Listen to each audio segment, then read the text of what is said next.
Hi friends, இன்றைக்கி சீரக சம்பா chicken biryani செய்ய போகிறோம்.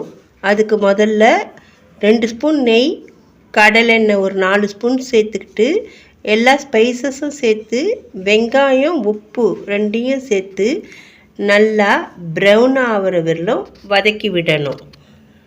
அதுக்கப்புறம் தக்காளி 5 தக்காளியை சேர்த்து நல்லா டீப் ஃப்ரை பண்ணணும். டீப் ஃப்ரை ஆன உடனே காஷ்மீரி மிளகாத்தூளை அதில் போட்டு நல்லா வதக்கி விடணும்.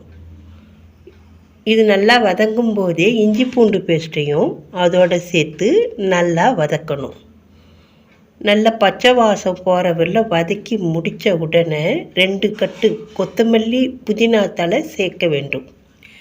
அதையும் சேர்த்து நல்லா வதக்கி விடணும். பிறகு 1/2 கப்பு தயிரை அதில் சேர்த்து நல்லா கிளறி விடணும்.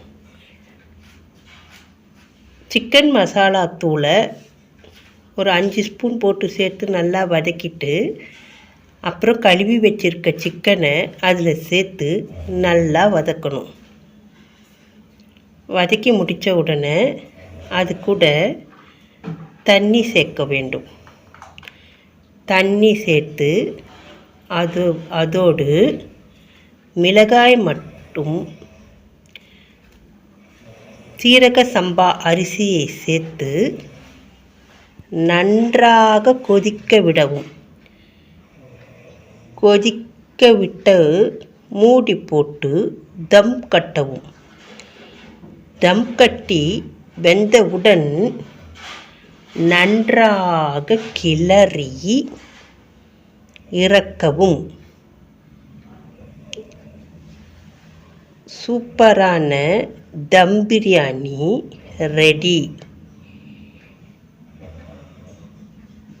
இந்த பிரியாணி ரெசிபி உங்களுக்கு பிடிச்சிருந்தா சாப்பிட்லாமா சேனலை லைக் பண்ணுங்கள், ஷேர் பண்ணுங்கள், சப்ஸ்கிரைப் பண்ணுங்கள். Thank you friends.